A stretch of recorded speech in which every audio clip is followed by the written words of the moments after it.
December 22, 1944. Deep within the fortified walls of the Adlerhorst, the Eagle's Nest, a command complex hidden in the forests of western Germany, a silence falls that no one present will ever forget.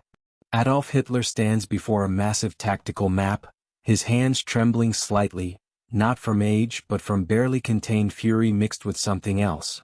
Something his generals have rarely seen in their Führer's eyes: confusion. The radio crackles. Static fills the room like an unwelcome guest. Then comes the report, cold and factual, delivered by a communications officer whose voice betrays the weight of what he's announcing. Main Führer, American Third Army units have been identified moving north. General Patton's forces are no longer positioned along the Saar. They are advancing toward Bastogne. The room freezes. Not with the cold of the German winter pressing against the bunker's concrete walls, but with the ice of realization. General Alfred Jodl, chief of the operations staff, stops mid-sentence. Field Marshal Wilhelm Keitel's face drains of color. Even the junior officers standing at attention along the walls feel it. A shift in the air, as though reality itself has tilted on an axis no one saw moving. Hitler says nothing. His jaw tightens. His eyes, which moments before burned with the certainty of impending victory, now search the map as if it has betrayed him. He traces the lines with one finger: the Ardennes, the breakthrough points, the encircled American paratroopers at Bastogne, the route to Antwerp that would split the Allied armies and turn the tide of the entire war. And now this Patton. That name. That man. The silence stretches. 5 seconds. 10. 15. In a bunker where Hitler's voice typically dominates every conversation, where his volcanic rages and grandiose proclamations fill every corner, this quiet is deafening. It speaks louder than any explosion on the Western Front. Because in this moment, the architect of Operation Watch on the Rhine, Hitler's most ambitious counteroffensive, his last great gamble to snatch victory from the jaws of inevitable defeat, understands something he has refused to accept until now: the Americans are not broken. They are not retreating.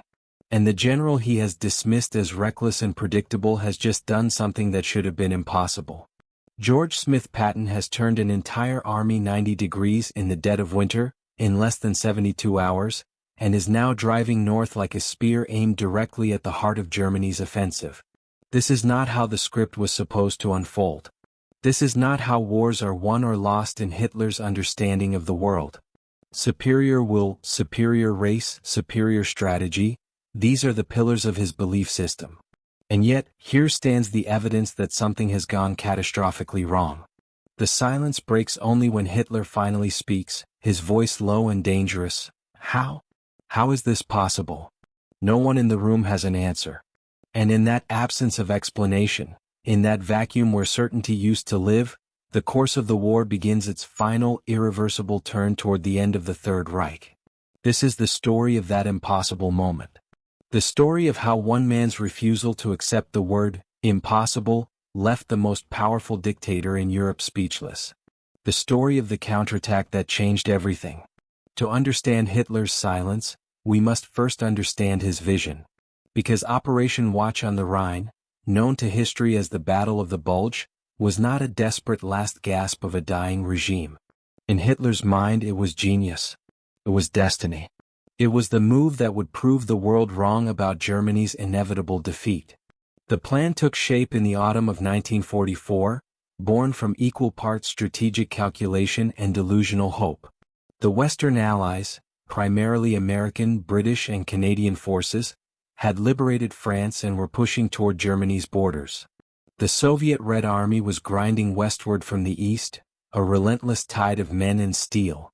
Germany was being crushed between two anvils, and every general in the Wehrmacht knew it. Every general except Hitler. He saw something they didn't, or perhaps more accurately he refused to see what they did. While his military commanders urged defensive consolidation, preparing for the inevitable invasion of the fatherland itself, Hitler's mind turned to offense. Not small-scale counterattacks, but a massive, concentrated blow that would shatter the Allied advance and buy Germany time. Time to deploy new weapons. Time for the Western Allies to realize their true enemy was the Soviet Union, not Germany. Time for the political will of Britain and America to crack under the weight of casualties and stalemate. The target was audacious: Antwerp, Belgium's crucial port city through which the Allies were funneling supplies to their advancing armies. If Germany could capture Antwerp, it would sever the Allied supply lines, trap 4 entire armies north of the breakthrough, and create a catastrophic strategic crisis. The Americans and British would be forced to sue for a separate peace, or at least that was the theory Hitler presented to his increasingly skeptical high command. The location was calculated brilliance: the Ardennes forest, the same region through which German panzers had poured in 1940 to stunning effect, bypassing the Maginot Line and leading to France's surrender in 6 weeks. The Ardennes was exactly where the Allies would least expect another attack. It was lightly defended, considered impassable for large-scale armor operations, especially in winter. The Allies had spread their forces thin there, positioning their strongest units to the north and south where they expected German resistance to solidify. Hitler demanded absolute secrecy. Radio silence was enforced so strictly that even divisional commanders didn't know their ultimate objective until days before the attack. Troop movements occurred only at night. Tanks and artillery were hidden beneath camouflage netting and in forest clearings invisible to Allied reconnaissance aircraft.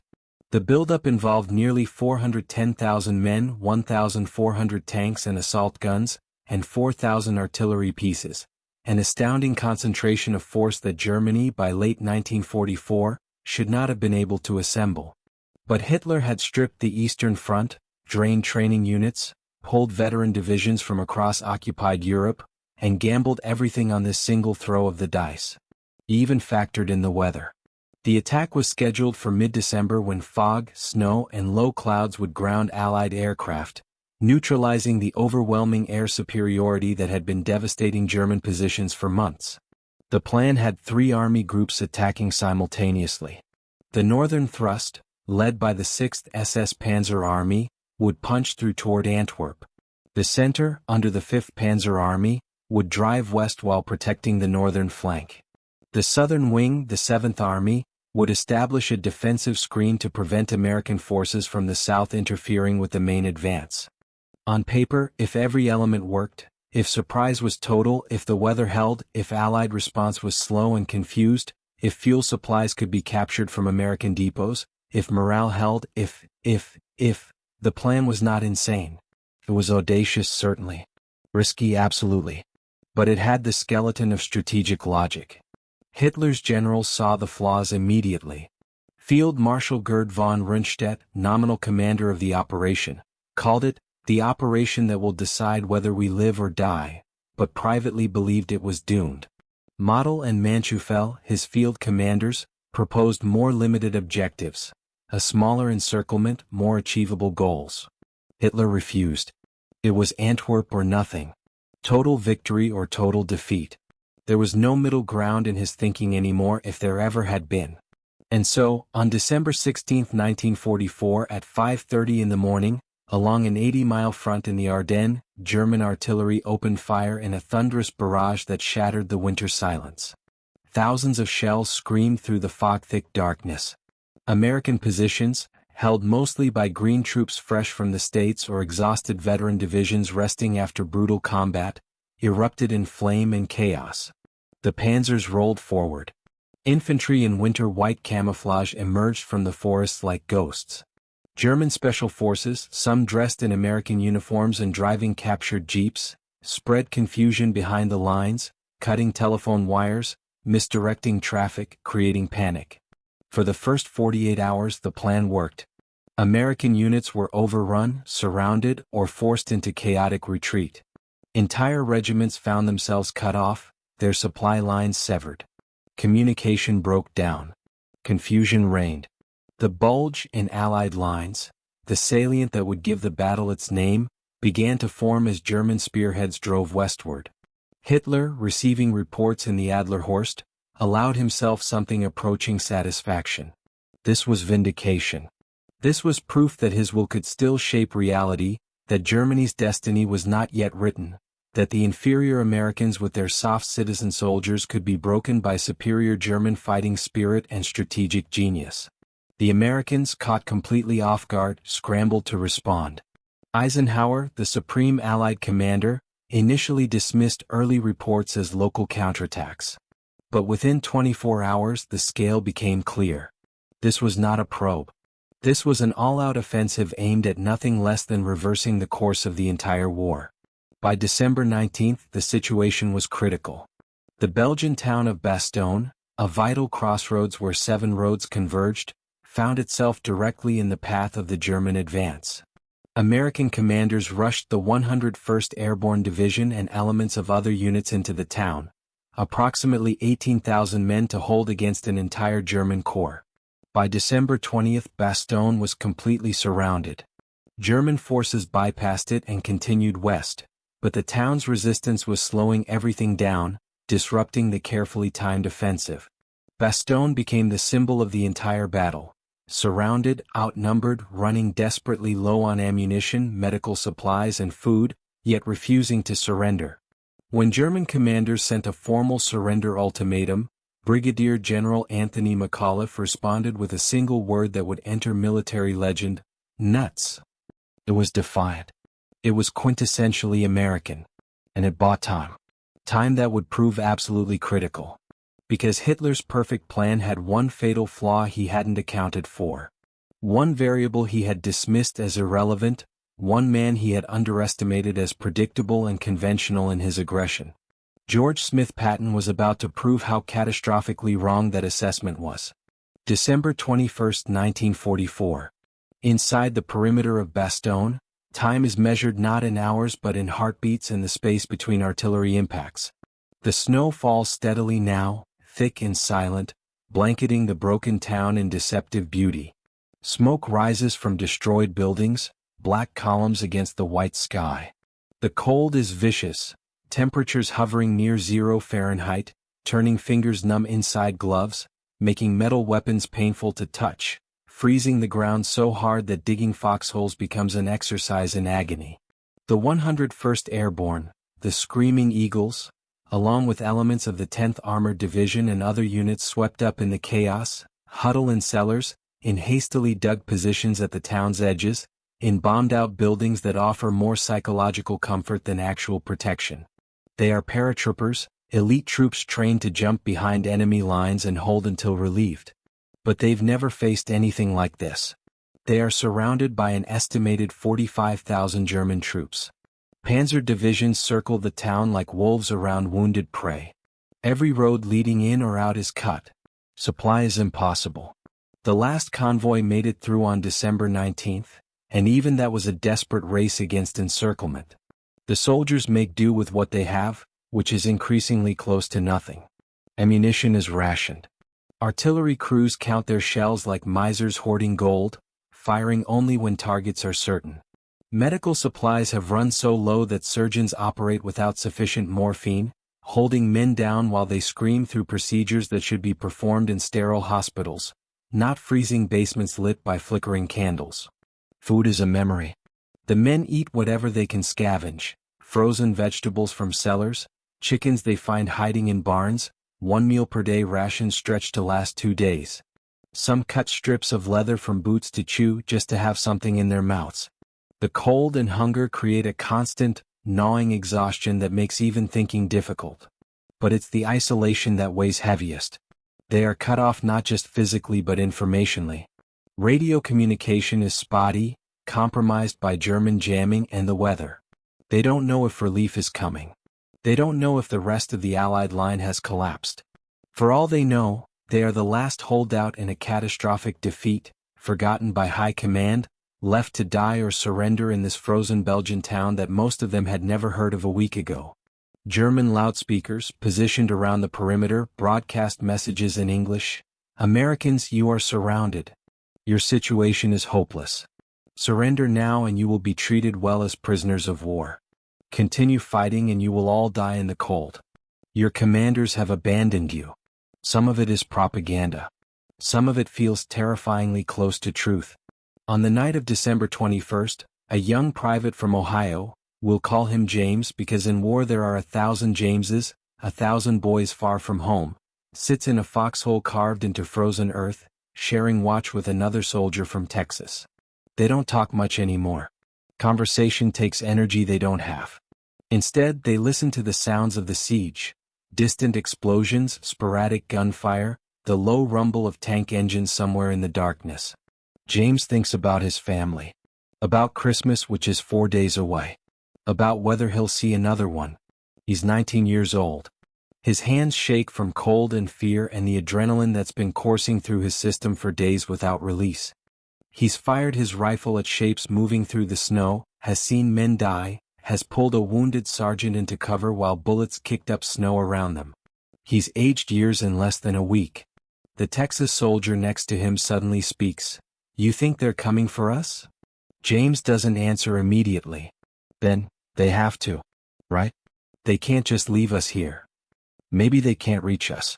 Maybe the whole damn line collapsed and we're just the last idiots who didn't get the memo to run. McAuliffe says hold. So we hold. McAuliffe's as trapped as we are. It's true and they both know it. Brigadier General Anthony McAuliffe, acting commander of the defense, is as much a prisoner of Bastogne as any private. But he's also become a symbol, the man who said, "Nuts," to German demands, the commander who radiates stubborn defiance even when logic says the situation is hopeless. The men draw strength from that, irrational though it may be. Another artillery barrage begins. German 88s, probably, that distinctive crack boom that's become the soundtrack of their nightmares. The shells fall short this time, impacting in the town center. Someone is catching hell, but it's not them. Not yet. In a command post improvised in a stone cellar beneath what used to be a Belgian family's home, McAuliffe and his staff huddle around maps by lantern light.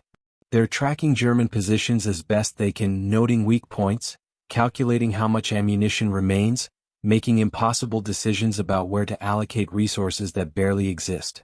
A medical officer reports, "We're out of plasma. Sulfa drugs are gone.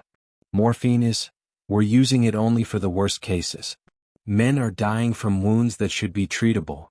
McAuliffe nods, his face grim. He's a lean man, 46 years old, with the bearing of someone who's spent a career in the military and understands exactly how bad this situation is. But he also understands something else. The Germans need Bastogne. The road network here is critical to their advance. Every hour the 101st holds is an hour the German offensive is delayed, supplies are consumed, momentum is lost. They are not just fighting to survive. They're fighting to break the timetable of Hitler's master plan. Weather forecast? McAuliffe asks. Still socked in, sir. No flights possible. Maybe tomorrow, but probably not. No flights means no supply drops. No close air support. No relief from the overwhelming artillery and armor advantage the Germans possess. The fog and clouds that were part of Hitler's genius plan are now suffocating the defenders of Bastogne, denying them the one advantage the Allies have consistently exploited: control of the skies. Outside, in the frozen perimeter, hundreds of soldiers face the same equation. Hold or die, possibly both. They clean weapons with numb fingers. They share cigarettes, each drag precious. They tell stories about home, about what they'll do when this is over, painting futures they're not sure they'll live to see. A chaplain moves among the positions, offering prayer, offering presents. He doesn't have answers about why they're here or what will happen. But he carries something almost as valuable as ammunition. The reminder that they're not alone, that someone sees them, that their suffering has meaning. And in that suffering, something remarkable happens. The 101st doesn't break. Not when German tanks probe their lines. Not when artillery pounds their positions. Not when the cold becomes so intense that men lose fingers to frostbite. Not when food runs out or ammunition dwindles to magazines and single grenades carefully hoarded for desperate moments. They hold because holding is all they have left. They hold because surrender is unthinkable, not out of ideology but out of identity. They are the Screaming Eagles, they are American paratroopers, and the weight of that identity becomes a lifeline in the void. But identity and courage have limits. Human bodies have limits. By December 22nd, those limits are approaching fast. The German noose tightens. Another major assault is expected.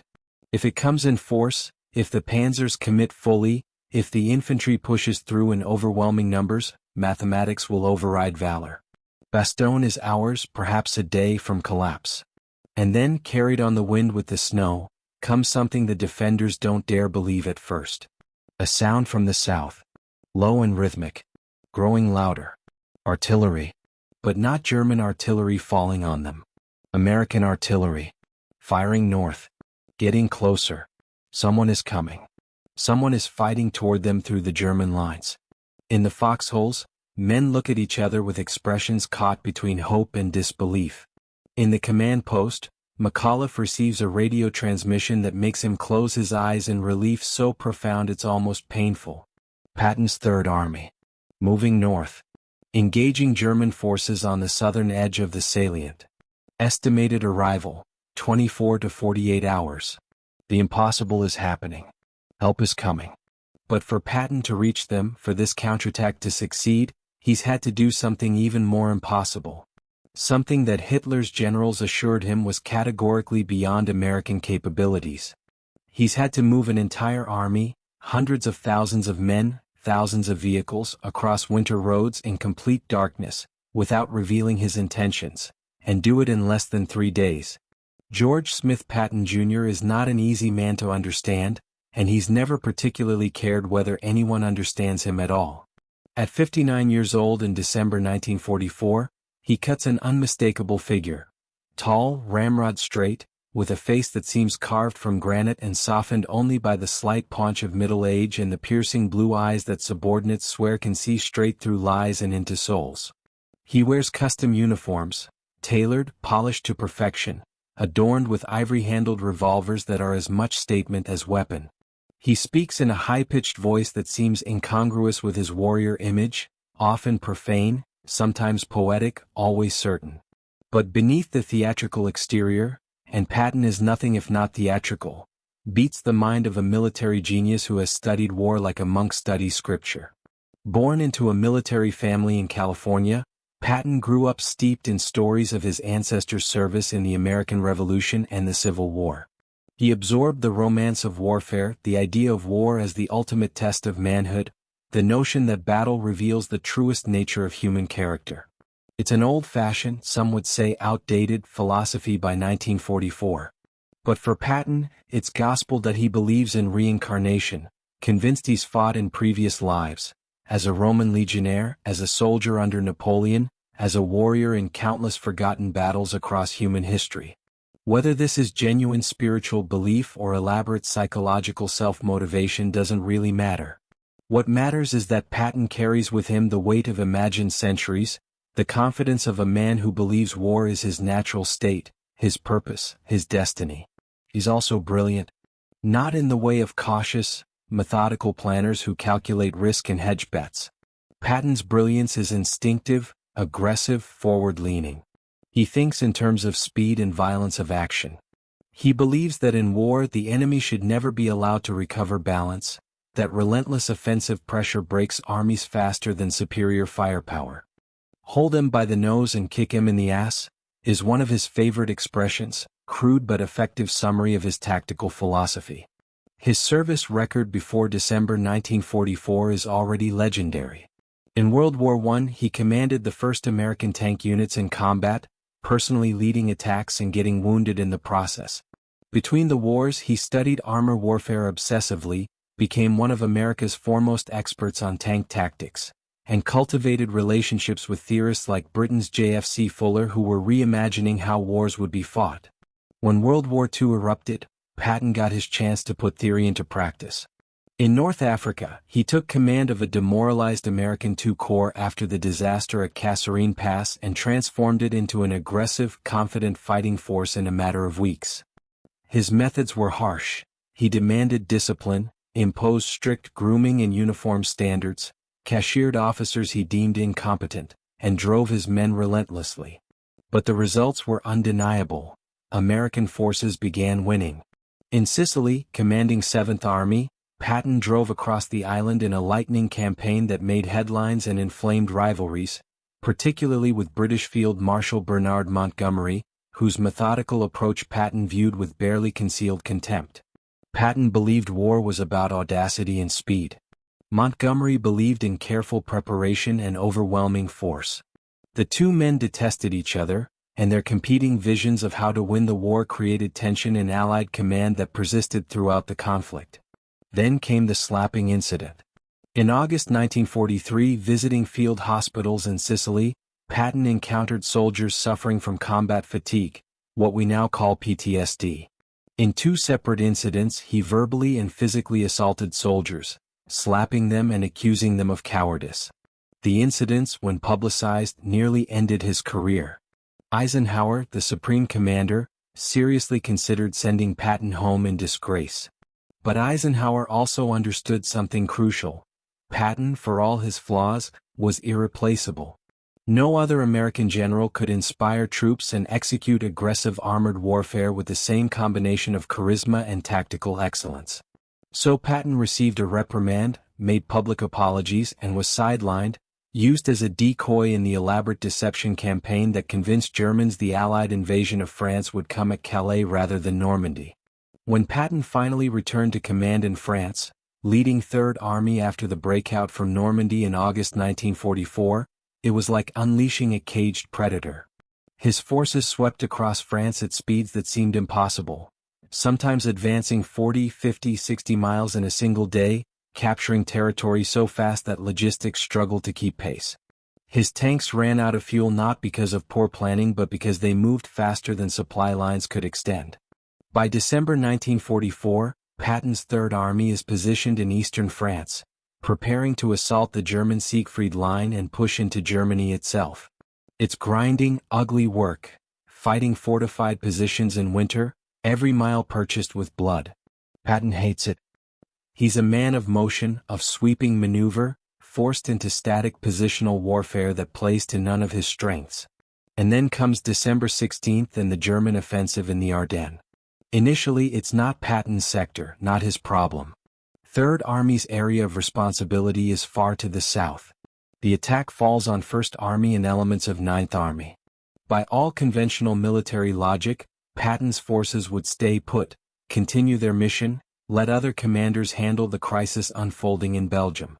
But on December 19th, Eisenhower calls an emergency conference at Verdun, gathering his senior commanders to assess the situation and coordinate response. The mood in the room is grim. Generals discuss withdrawal, consolidation, defensive positions.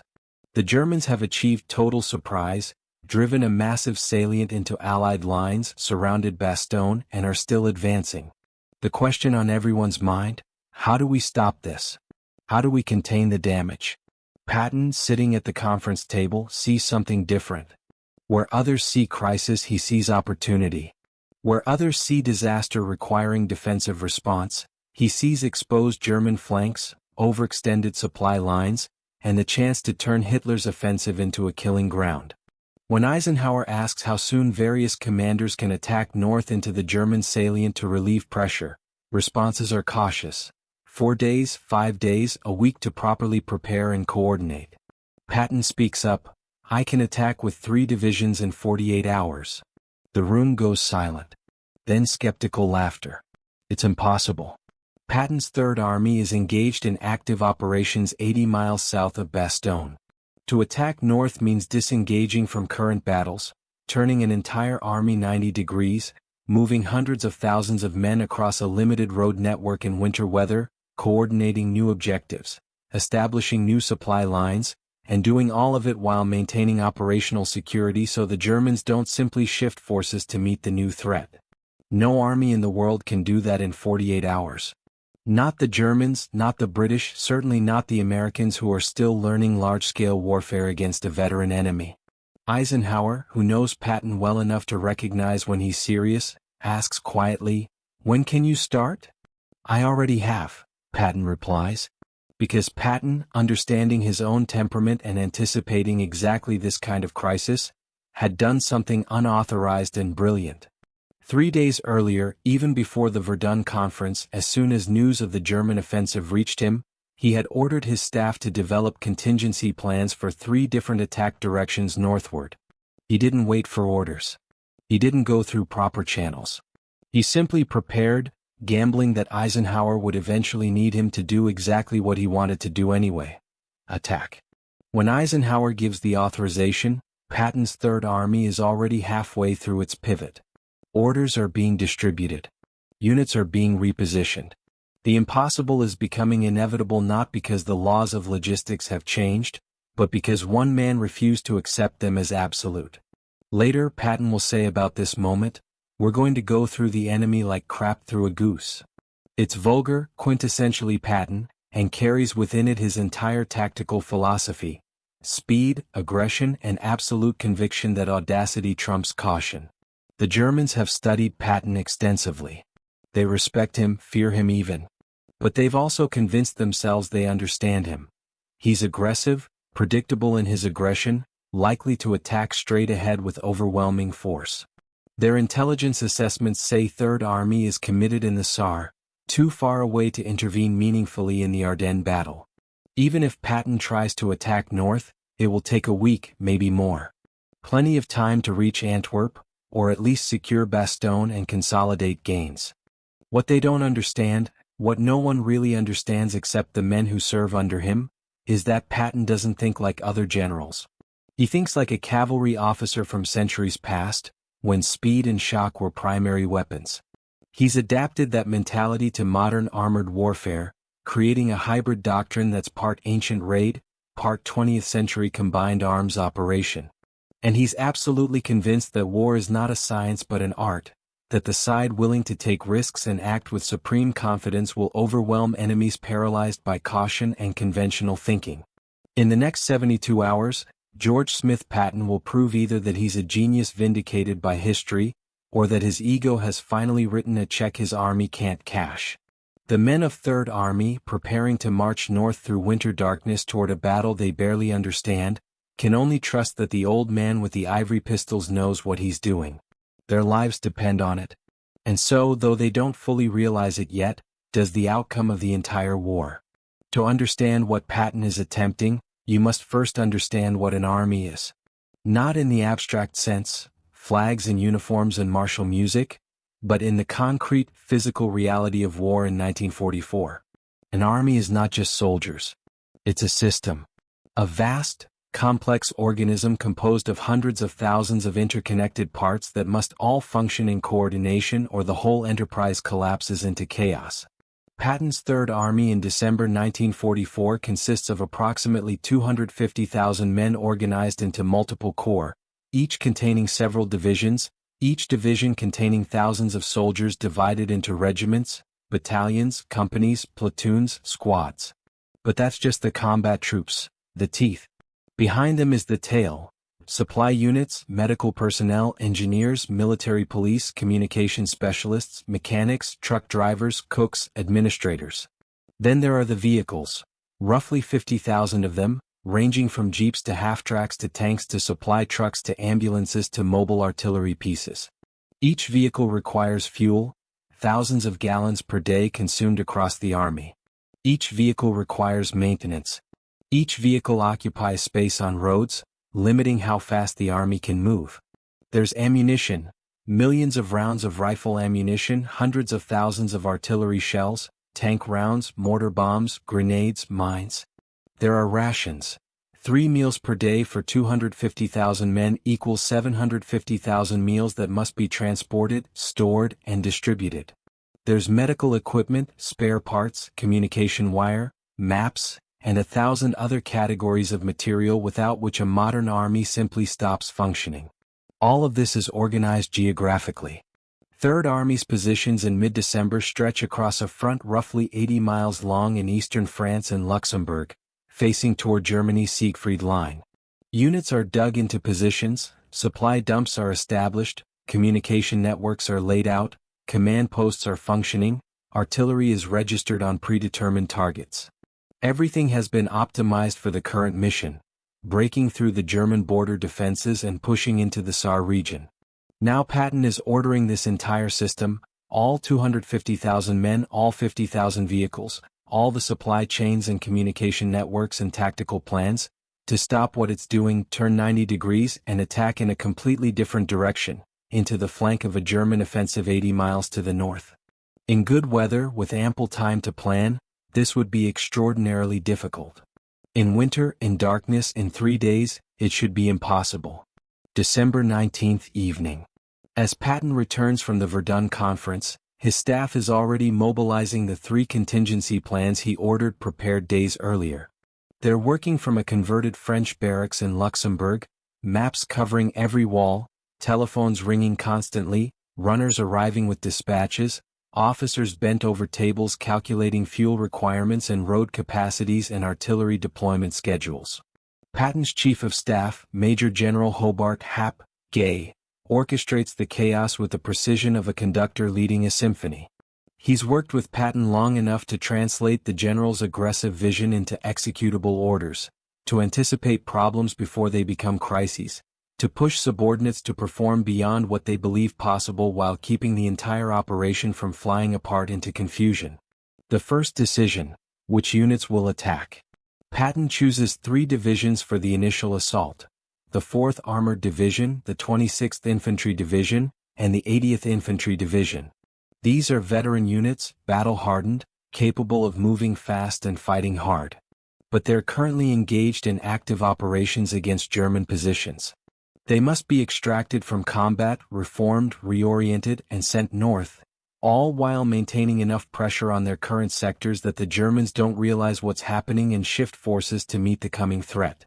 This disengagement is delicate, dangerous work. You can't just pull units out of the line wholesale without creating gaps that the enemy can exploit. Reliefs must be coordinated with other divisions moving in to take over positions. Timing must be precise. If the Germans realize Third Army is disengaging, they'll attack, disrupting everything. It's accomplished through a combination of deception, careful coordination, and some luck. Units thin their lines, leaving skeleton forces in positions while pulling back the bulk of their strength under cover of darkness.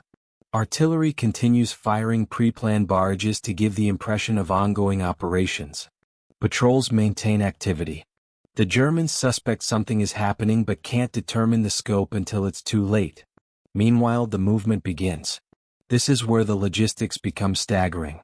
An infantry division in 1944 requires approximately 400 tons of supplies per day just to function: food, fuel, ammunition, medical supplies, replacement equipment. An armored division requires even more, up to 600 tons daily, primarily because tanks are voracious consumers of fuel. To move these divisions 80 miles north and support them once they arrive means transporting thousands of tons of material over roads that were never designed for this kind of traffic. The primary routes north are secondary roads through the Ardennes, narrow and winding, passing through small Belgian and Luxembourg villages with streets barely wide enough for two-way traffic. In good conditions, these roads are challenging. In winter, they're nightmares: icy, snow-covered, with visibility dropping to near zero when fog rolls in. Patton's staff calculates that each division, with all its vehicles, will stretch for approximately 50 miles when strung out on the road. 3 divisions means 150 miles of convoy. If they all tried to use the same route, the lead elements would reach Bastogne before the rear even left their starting positions, and the traffic jam would be visible from orbit. The solution is to use 3 parallel routes, assigning 1 division to each. But this creates new problems: coordination between columns, ensuring units arrive in proper sequence to conduct coordinated attacks, preventing columns from interfering with each other at road junctions, maintaining communication between divisions that are physically separated by miles of terrain. Colonel Walter J. Muller, 3rd Army's traffic control officer, becomes one of the unsung heroes of the operation. His job is to choreograph the movement of 50,000 vehicles over limited infrastructure without creating catastrophic gridlock. He assigns routes, establishes checkpoints, positions military police at critical intersections, creates schedules down to the minute for when units can use shared roads, and coordinates with Belgian officials to manage civilian traffic, or more accurately, to shut down civilian traffic entirely across huge swaths of territory. The movement begins after dark on December 19th and continues around the clock. Picture it: tens of thousands of vehicles crawling north through winter darkness, headlights off or reduced to tiny slits of light to avoid revealing the movement to German aircraft or observation posts. Drivers navigate by following the taillights of the vehicle ahead, sometimes just glowing pinpricks in the snow and fog. The temperature hovers around 20 degrees Fahrenheit. Winds make it feel colder. Soldiers ride in open trucks, huddled together for warmth, wrapped in whatever they can find, blankets, captured German overcoats, anything to cut the wind. They've been fighting for days or weeks already, are exhausted before the movement even begins, and now they're being transported toward a new battle they barely understand. Most don't know where they're going or why, only that Patton has ordered it and therefore it must happen.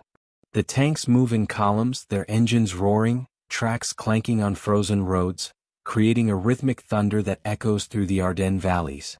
Mechanics ride with wrenches and spare parts, ready to fix breakdowns on the move. Tanks that can't be quickly repaired are pushed to the roadside and left for follow-on units to recover. Nothing can be allowed to block the flow. Supply trucks, loaded with ammunition and fuel, are interspersed through the columns. They're the most vulnerable vehicles. Hit one with artillery or air attack and it explodes, potentially blocking the road and killing everyone nearby. But without them, the combat units arriving at the battle will be useless. So the risk is accepted, the movement continues. Engineers move ahead of the main columns, checking bridges to ensure they can support 40-ton Sherman tanks, reinforcing structures where necessary, marking alternate routes if primary routes are damaged or blocked. They work through the night, often in conditions where they can barely see what they're doing, knowing that if a bridge collapses under the weight of a column, hours or days will be lost. Communication is maintained through a combination of radio and physical dispatch riders. Officers on motorcycles racing between units to carry orders and updates. Radio communication is risky. The Germans monitor frequencies and can intercept messages. So critical orders are hand-carried, sealed in pouches, delivered by riders who navigate the same dark, icy roads at speeds that would be suicidal in normal circumstances. The civilians in the villages through which this massive force passes watch in amazement and fear. They've lived under German occupation, were liberated by Allied forces months earlier, and now suddenly their roads and streets are filled with endless columns of American vehicles heading north. Some fear the Germans are counterattacking, that occupation is returning.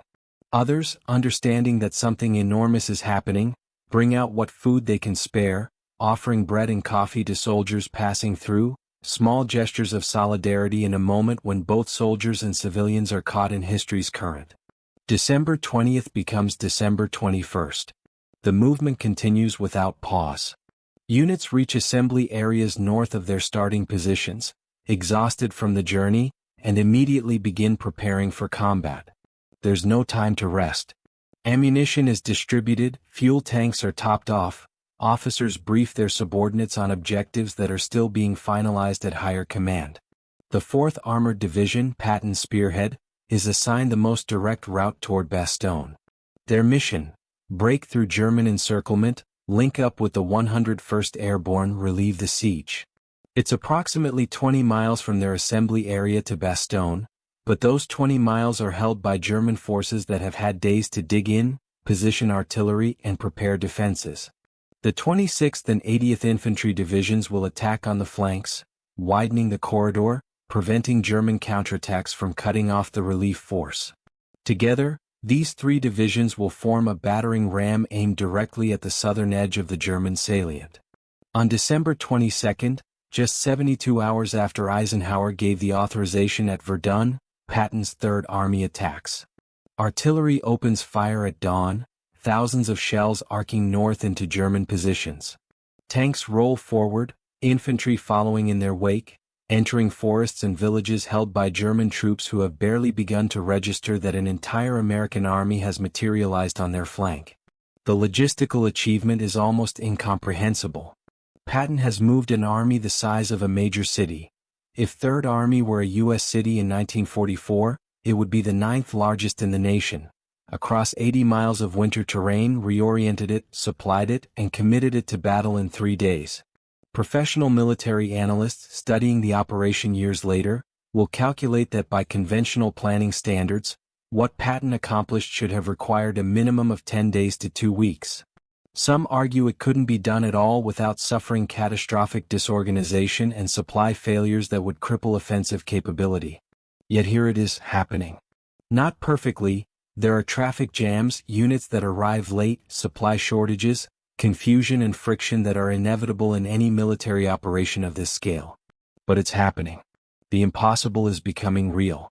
And 80 miles north of Patton's command post, in the besieged perimeter of Bastogne, the men of the 101st Airborne hear the artillery fire growing closer and allow themselves to believe that perhaps they will live through this after all. In the Adlerhorst, Hitler receives the first reports with disbelief, then fury, then that terrible silence as the implications become clear. Patton has done it. He's moved an army in 3 days and is now smashing into the southern flank of Operation Watch on the Rhine like a hammer blow from an unexpected direction. The perfect plan is unraveling. Let's pause the narrative for a moment and truly grasp what we're discussing, because the numbers and military terminology can make this feel abstract, distant, like a chess game played on maps rather than a human drama of staggering proportions. 250,000 people. That's more than the current population of Orlando, Florida, or Newcastle, England, or Bordeaux, France. Imagine evacuating one of those cities completely, every resident, every vehicle, and moving them 80 miles in 3 days. In December. In winter conditions. Without modern GPS, without cell phones, without the kind of digital coordination systems we take for granted. Now add complexity. These aren't civilians being shepherded to safety.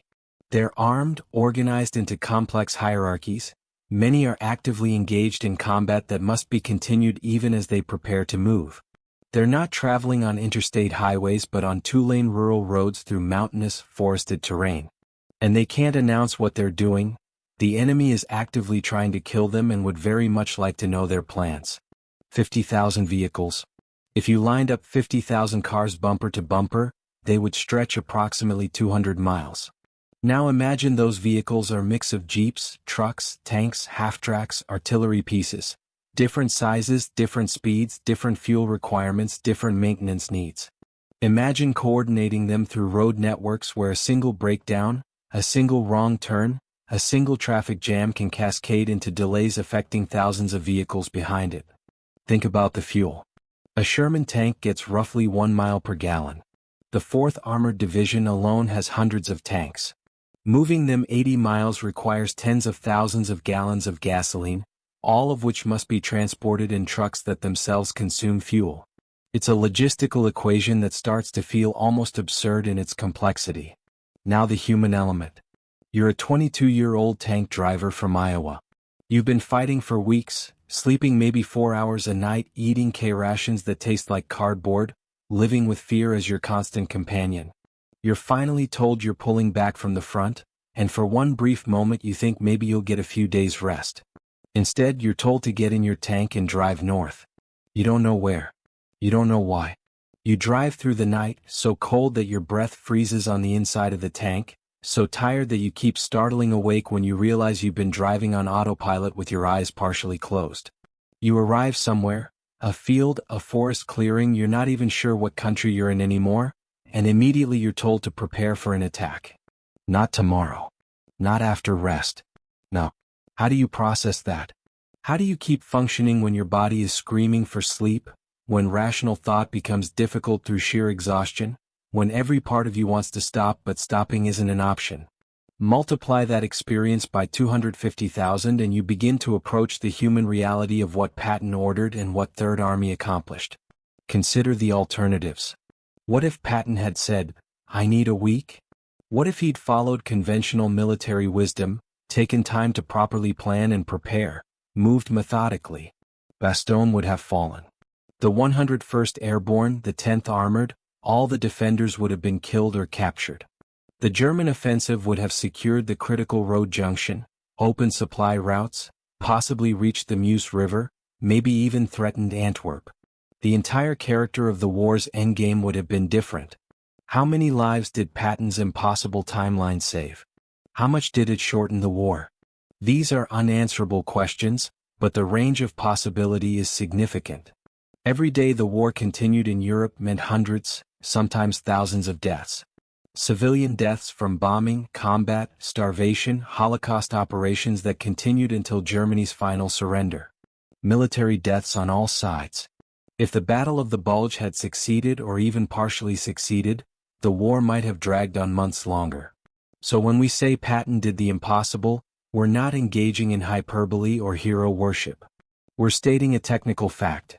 He accomplished what military doctrine said couldn't be accomplished, and in doing so he altered the trajectory of history. Here's a question worth considering. Could it be done today? Could a modern military move 250,000 personnel and all their equipment 80 miles and commit them to battle in 72 hours? The answer is complex. Modern militaries have technologies Patton couldn't imagine. Real-time satellite communication, GPS navigation, predictive logistics algorithms, drone reconnaissance. But modern militaries are also more dependent on those technologies, perhaps more vulnerable to disruption. And the basic physics haven't changed. Vehicles still occupy space on roads, fuel still must be transported, humans still need sleep. What Patton had that technology can't replace is will. The absolute conviction that it would be done because he said it would be done, and the ability to inspire an entire army to believe the same thing. That's not logistics. That's leadership of a kind that transcends process and touches something deeper, the human capacity to achieve beyond rational limits when purpose and belief align. One final thought experiment. Imagine you're in Hitler's position. You've planned for months. You've achieved total surprise. Your offensive is ahead of schedule. Intelligence tells you the nearest American reserves are days away, that Third Army is committed far to the south. And then, impossibly, Patton appears on your flank. Not in a week. Not after careful preparation. In 3 days, hitting hard, disrupting everything. How do you process that?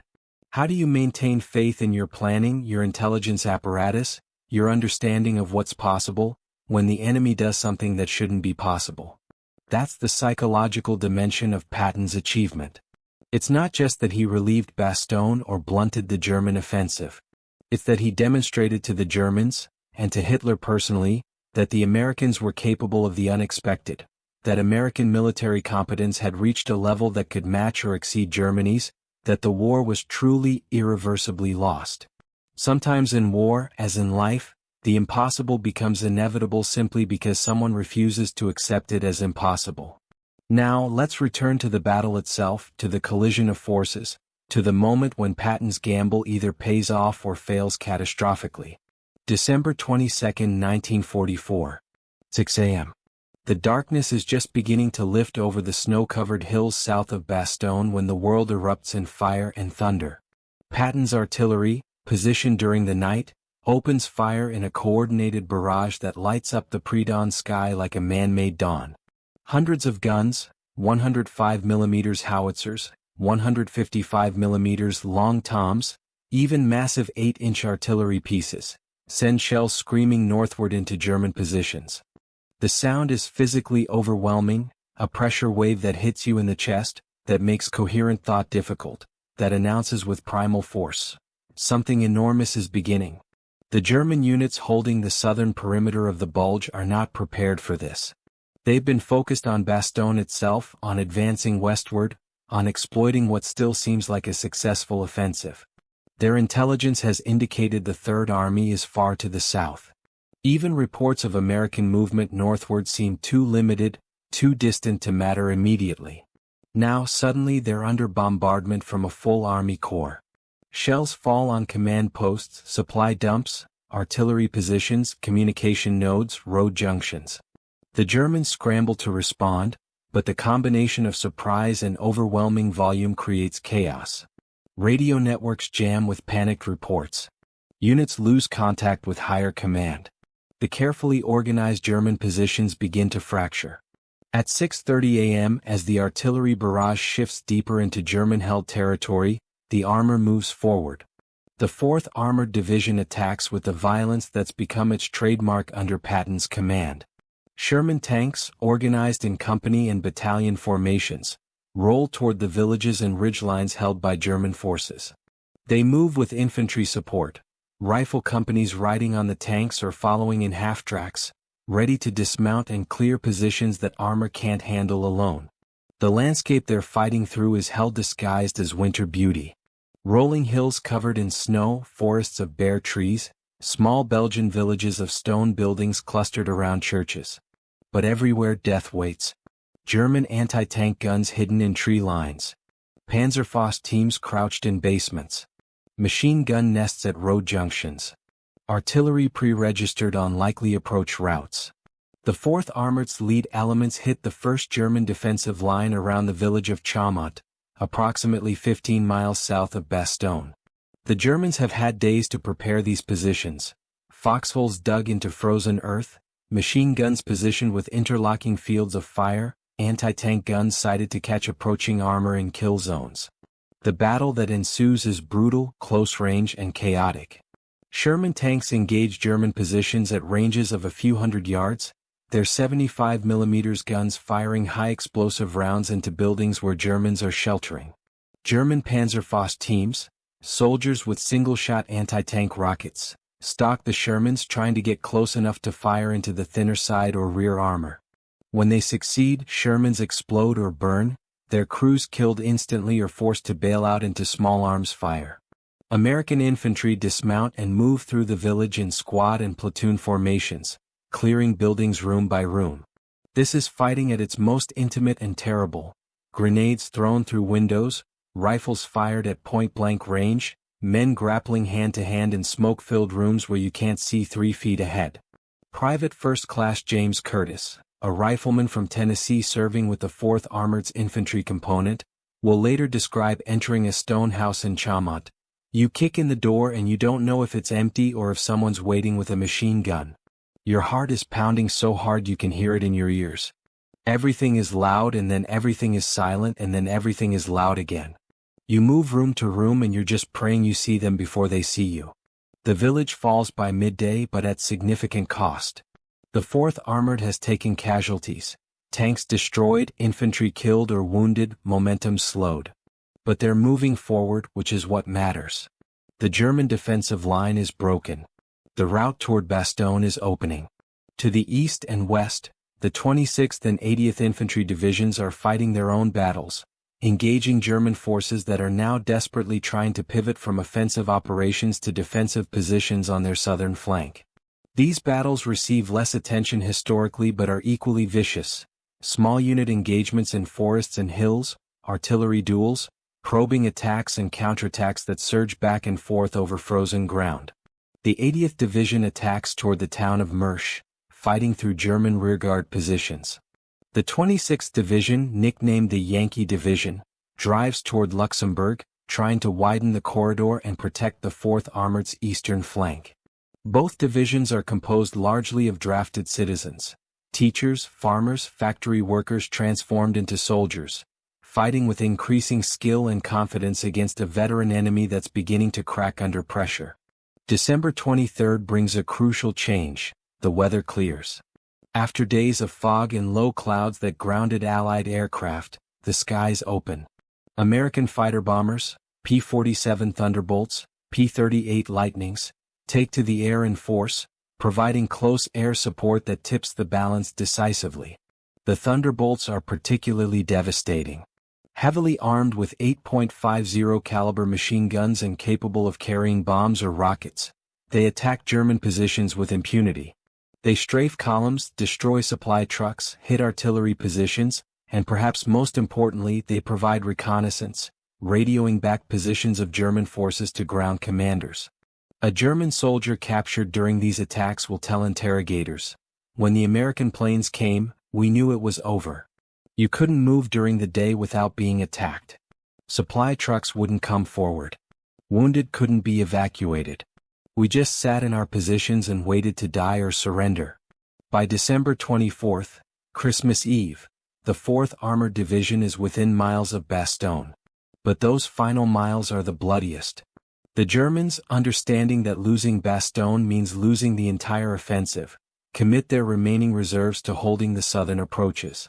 Elite units, including elements of the 5th Parachute Division and the Panzer Lehr Division, establish defensive positions around villages with names that will enter American military lore: Chaumont, Bougainville, Assinois. The fighting around Assenois, the closest village to Bastogne's southern perimeter, becomes the critical point. The Germans defend tenaciously, knowing this is the last barrier. American casualties mount. Tanks are knocked out by concealed anti-tank guns. Infantry advances stall under machine gun fire. For hours the outcome hangs in balance. Then, in late afternoon on December 26, Lieutenant Colonel Creighton Abrams, commanding a task force of tanks and armored infantry, a man who will go on to become U.S. Army Chief of Staff decades later, leads a desperate attack straight through Assenois. Rather than clearing the village methodically, which could take hours or days, he simply drives through it at maximum speed, accepting casualties, betting everything on reaching Bastogne before darkness. It's insane. It's brilliant. It works.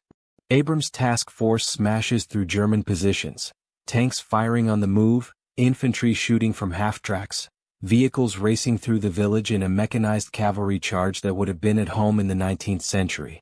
German defenders, shocked by the audacity and speed, break and flee or are overrun. At approximately 4:45 p.m. on December 26, tanks from the 4th Armored Division reach the southern perimeter of Bastogne and make contact with elements of the 101st Airborne. The siege is broken. The men who have held Bastogne for 7 days, who have fought and frozen and starved and bled, who have watched friends die and wondered if they would be next, emerge from their positions to see Shermans with white stars painted on their sides, to see fresh troops and supplies, to realize they're no longer alone. There are no Hollywood moments here, no dramatic music, no choreographed celebrations. Mostly there's exhaustion and relief so profound it manifests as quiet. Men shake hands. Some cry. Others simply sit down where they are, too tired to express what they're feeling. First Lieutenant Charles P. Boggess, commanding the lead tank that entered Bastogne, will later describe it simply, "I pulled up to their lines and asked where I could find the CO. They pointed to a building. I walked in and reported to General McAuliffe that we had arrived. He looked at me like he didn't believe it was real. Then he smiled. But the battle is far from over. The corridor connecting Bastogne to Allied lines is narrow, barely a few miles wide at points, and the Germans immediately counterattack, trying to cut it, to re-isolate the town, to salvage something from the failing offensive. 4 days afterward, fierce fighting continues around Bastogne's perimeter. The town has been relieved, but it's not secure. German artillery continues to pound positions. Infantry attacks probe the American lines. Tank battles erupt in the surrounding hills and forests. The casualty lists grow longer. Yet the strategic situation has fundamentally changed. The German offensive, which depended on speed and momentum, has lost both. Bastogne remains in American hands, its road network denied to German supply columns. The weather has cleared, allowing devastating air attacks. And perhaps most importantly, Patton's counterattack has forced the Germans to fight in 2 directions simultaneously, west toward their original objectives and south against Third Army, splitting their focus and dissipating their strength. By early January 1945, the Battle of the Bulge is effectively over. The German salient is being reduced from multiple directions. American and British forces, having absorbed the initial shock, now systematically crush the overextended German units. The Allies will eventually push the lines back to roughly where they were before December 16. But the cost has been staggering. American casualties in the Battle of the Bulge: approximately 89,500, 19,000 killed, 47,500 wounded, 23,000 missing or captured. It's the bloodiest single battle for American forces in the entire war. German casualties are even worse, an estimated 100,000 including killed, wounded, and captured. But more devastating than the casualties is the loss of equipment and supplies that Germany can no longer replace. Tanks, artillery, trucks, fuel, all expended in an offensive that gained nothing permanent and accelerated Germany's collapse. And in the aftermath, as commanders and historians assess what happened, one question dominates: how did Patton do it? How did he move an army in 3 days and execute a counterattack that conventional wisdom said was impossible? The answer matters because it reveals something about the nature of warfare, leadership, and human capability that transcends the specific battle. But to understand the answer, we must leave the frozen fields of Belgium and return to Hitler's command bunker, to the moment when the impossible became real and the carefully constructed illusions of Nazi invincibility finally shattered beyond repair. The reports arrive in fragments, disjointed pieces of a puzzle that no one in the Adlerhorst wants to assemble because the picture it forms is impossible, unacceptable, devastating. December 22nd, morning. The first notification, heavy American artillery fire reported on southern positions. Multiple batteries, unknown origin. Hitler barely reacts. Artillery fire is normal in war. Perhaps the Americans are launching local counterattacks. Nothing to divert attention from the main advance. Hours later, American armored units identified attacking toward Bastogne. Scale unclear. Possibly reinforcements from local reserves. This merits attention but not concern. Reinforcements were expected. The American High Command would try to relieve Bastogne, obviously. But it would take days for significant forces to arrive, and by then the offensive would be past Bastogne, driving toward the Meuse. Then, as afternoon turns to evening, multiple American divisions identified. Third Army markings confirmed. Patton's forces attacking in core strength along southern flank. The room goes quiet. This report doesn't make sense. Third Army is in the Saar 80 miles south, engaged in operations toward the Siegfried Line. Intelligence has been clear on this. Patton cannot possibly have moved forces north in any meaningful numbers. It would take a week minimum to disengage, reposition, and attack.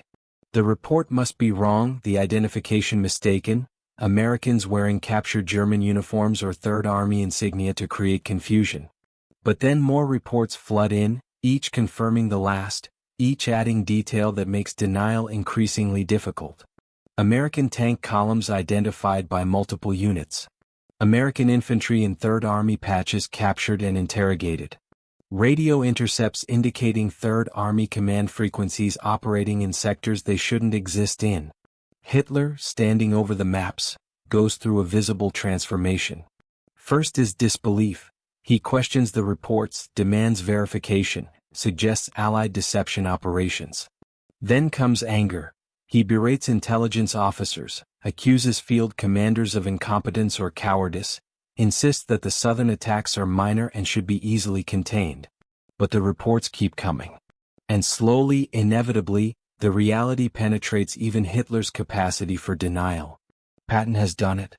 Somehow, impossibly, the American general has moved an entire army across 80 miles of winter terrain and is now attacking with full force into the southern flank of Operation Watch on the Rhine. December 23rd. Hitler demands an assessment. How did this happen? How did intelligence miss this? His staff scrambles for answers, reviewing reports, interrogating personnel, trying to reconstruct how such a massive movement could have occurred undetected. The answers they find are both tactical and psychological.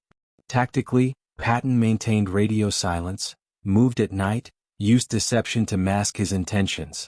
The weather that was supposed to favor Germany by grounding Allied aircraft also prevented German reconnaissance flights from spotting the movement. The speed of the operation compressed the timeline so drastically that even if German intelligence suspected something, there wasn't time to confirm and respond before Patton struck. But there's a psychological dimension that's harder to articulate in official reports. German intelligence had assessed Patton as aggressive but predictable. He would attack, yes, but attack where he was already positioned, using his army's current orientation. The idea that he would disengage from active operations, pivot 90 degrees, and attack in a completely new sector in 3 days simply wasn't considered seriously because it seemed impossible. This is a critical failure, not of intelligence gathering but of imagination. The Germans assessed American capabilities based on what German doctrine said was possible, not on what an unconventional commander might attempt. Hitler's response evolves from anger to something more dangerous. Determination to prove the counterattack is irrelevant. He orders field commanders to ignore Patton, to continue driving west, to reach the Meuse and Antwerp regardless of threats to the southern flank. In his mind, offense is still the solution. Momentum, willpower, the refusal to accept defensive thinking. These will overcome temporary setbacks. His generals know this is madness.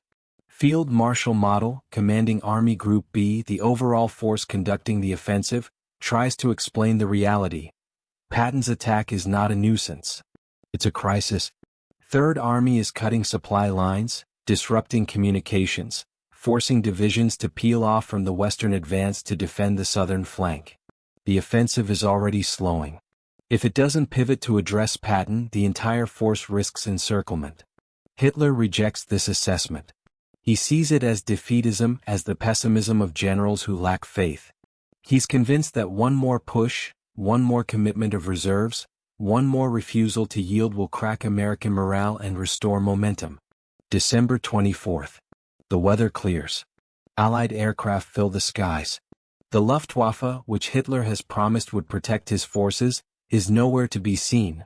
What few German planes sortie are overwhelmed by American and British fighters. The ground forces, so carefully assembled and supplied, are now being systematically torn apart from the air. Supply columns are destroyed. Artillery positions are bombed. Tank formations are strafed.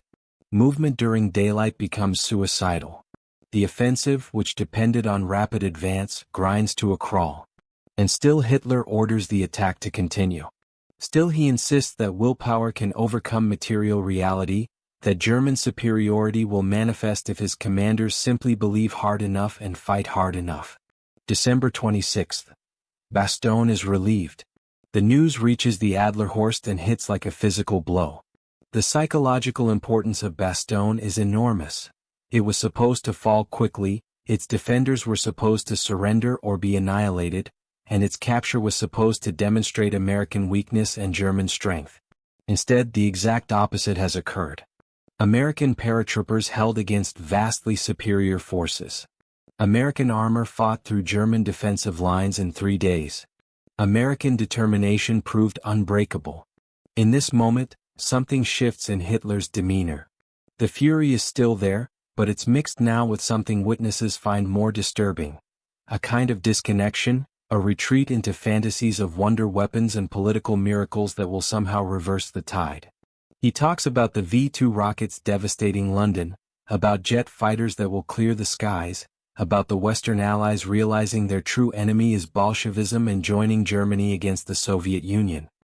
He speaks of these things not as hopes but as certainties, as though sheer conviction can make them real. His generals listen and say nothing because there's nothing to say.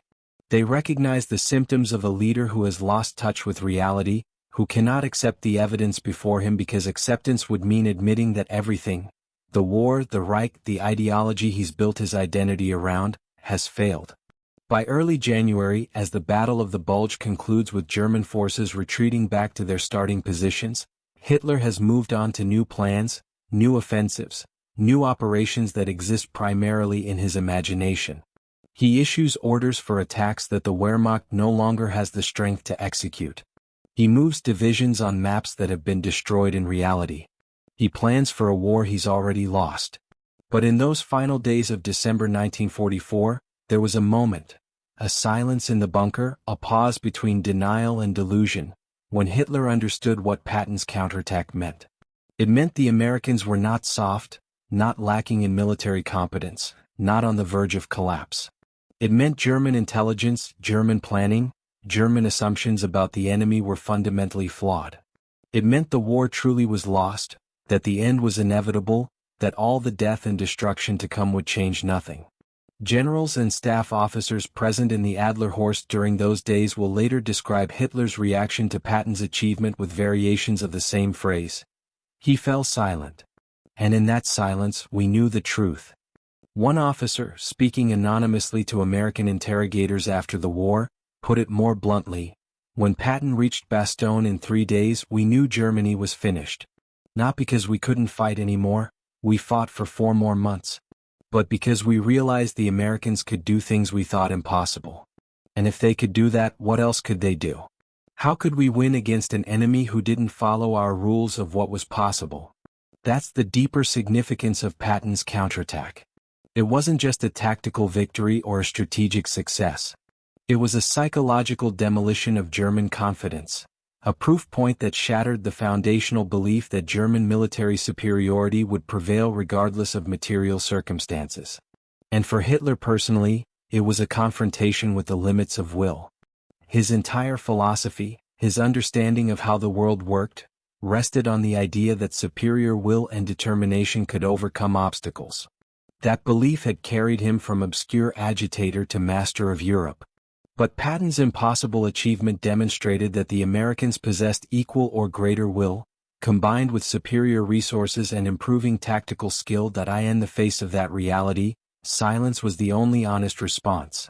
Beyond the statistics and strategic analyses, beyond Hitler's silence and Patton's triumph, there are the individuals, human beings caught in the machinery of war, whose stories illuminate what the battle truly cost. Sergeant William Hendricks, 101st Airborne, crouched in a frozen foxhole outside Bastogne on Christmas Eve 1944, wrote a letter to his wife that he never expected her to receive.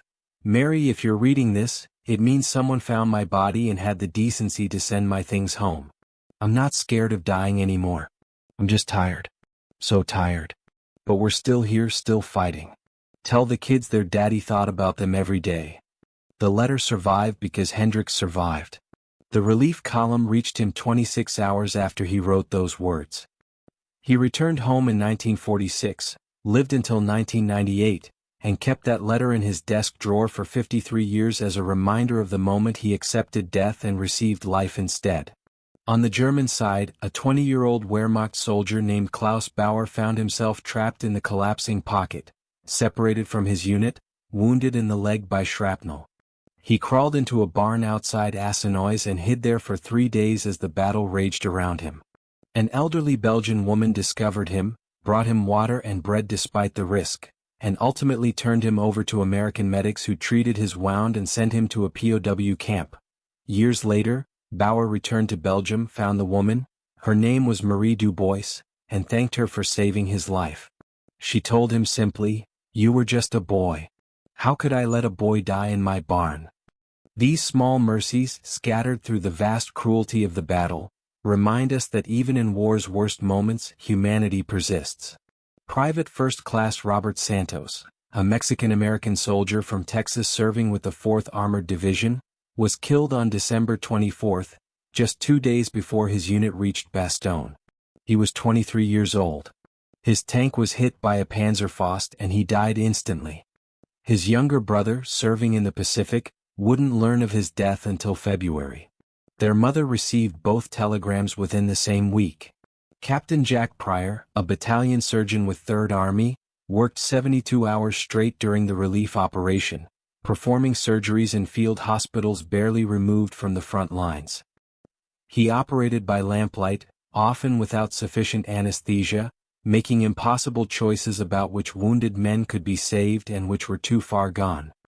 He later described it as the closest thing to hell I hope to ever experience, and never practiced medicine again after the war. The civilians caught between the armies suffered their own traumas. Entire villages were destroyed in the fighting. Families huddled in cellars while battles raged above them, emerging to find their homes demolished, their possessions destroyed, sometimes their neighbors dead. The civilian death toll from the Battle of the Bulge is estimated at 3,000, a number often forgotten in the focus on military casualties. These stories matter because they transform abstract strategy into human reality. When we say Patton moved 250,000 men, we're talking about 250,000 individual human experiences of fear, exhaustion, courage, suffering, and survival. Each one with a name, a family, a life that intersected with history at this frozen crossroads. Patton's counterattack didn't just relieve Bastogne, it triggered a cascade of strategic consequences that accelerated Germany's collapse. The Battle of the Bulge cost Germany approximately 700 tanks and assault guns, 1,600 aircraft and thousands of vehicles, losses that could not be replaced. More critically, it consumed fuel reserves that Germany desperately needed. The Wehrmacht had gambled that they could capture Allied fuel depots to sustain the offensive. When that failed, German tanks literally ran out of fuel and were abandoned. The offensive also destroyed Germany's last strategic reserve. The divisions committed to the Ardennes were pulled from across the Third Reich, leaving other fronts dangerously weakened. When the Soviet Union launched its massive January 1945 offensive into Poland and East Prussia, Germany lacked the forces to mount effective resistance. The Eastern Front collapsed within weeks. Politically, the battle unified Allied command. Before the Bulge, tensions existed between American, British, and French leaders over strategy and priority. The German offensive created a shared crisis that forced cooperation and established clear command relationships that held through war's end. Perhaps most importantly, the failure of the Ardennes Offensive destroyed any remaining illusion within the German military that the war could be won or even favorably concluded.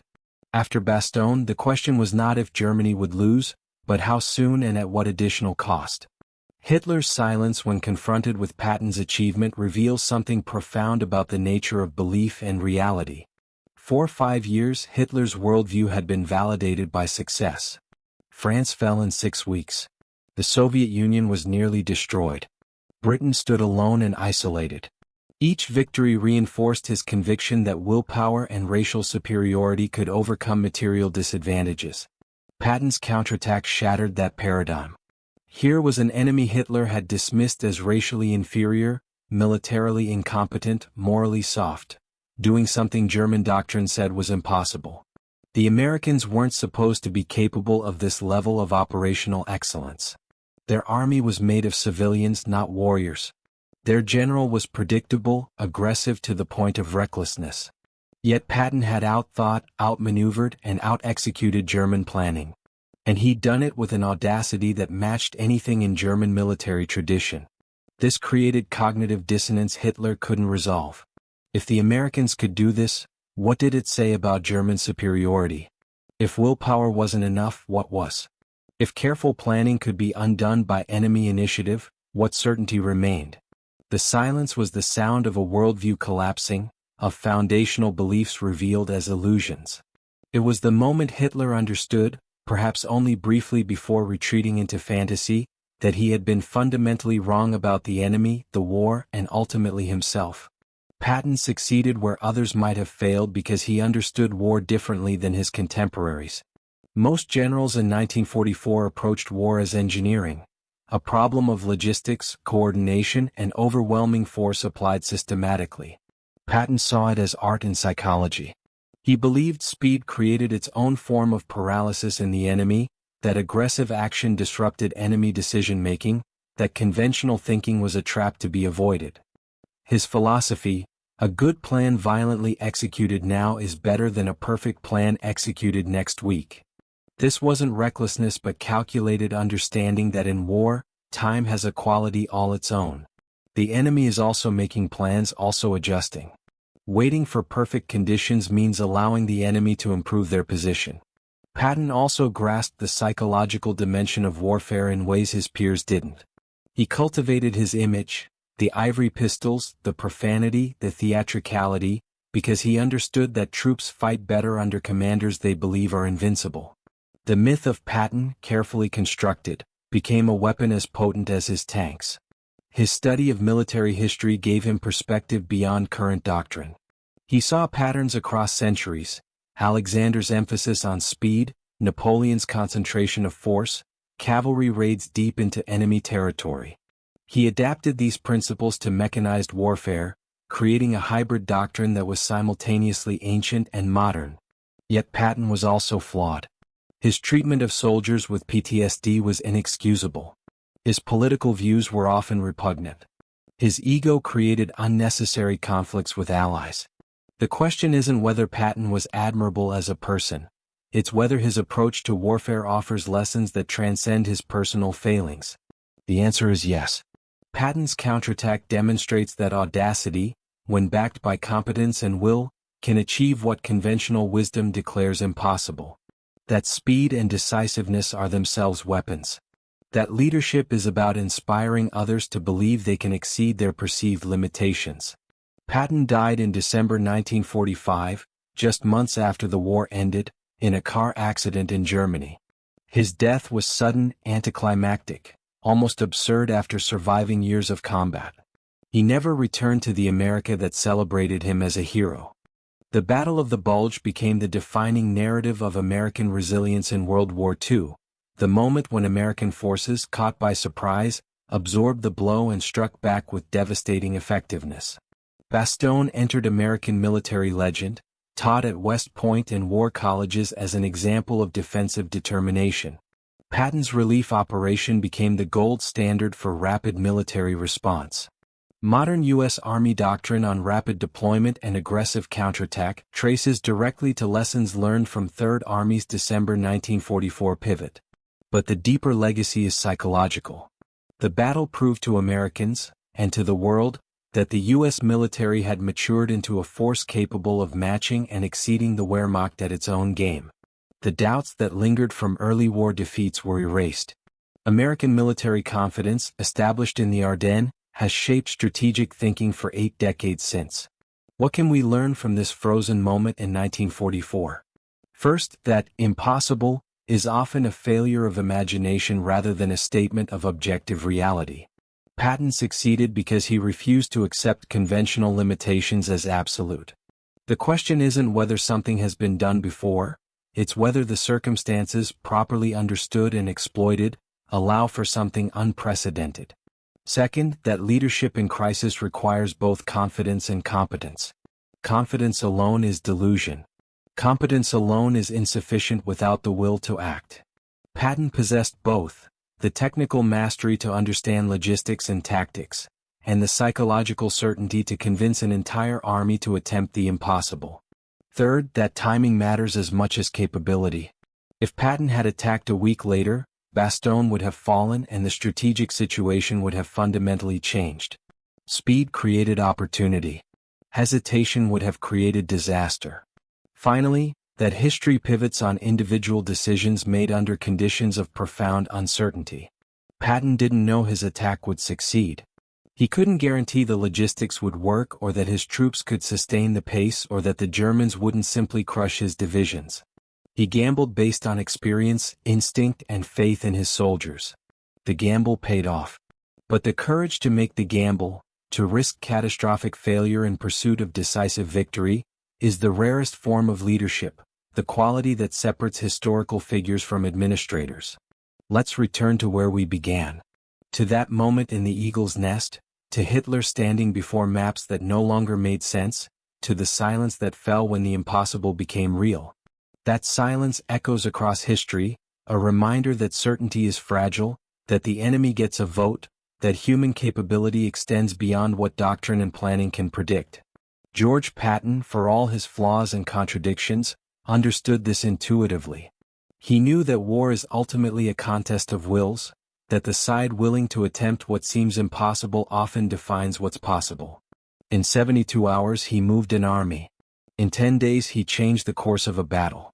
In the span of a single operation he demonstrated that American military power had come of age, that Germany's defeat was inevitable, that the war would end not with negotiated settlement but with complete Allied victory. Hitler's silence was the sound of that inevitability finally, irrevocably taking root in the mind of the man who had plunged the world into war. And in that frozen Belgian winter, among soldiers who fought and bled and died in villages whose names they couldn't pronounce, a truth emerged that transcends military history, that ordinary people, properly led and inspired, can achieve the extraordinary. That courage and determination, while not sufficient alone, are necessary ingredients in any triumph over adversity. Patton once said, "May God have mercy upon my enemies because I won't." It was characteristic bravado. But in December 1944, facing Germany's last great offensive, he delivered something more powerful than mercy or vengeance. He delivered the impossible. And in doing so he left Hitler and history speechless.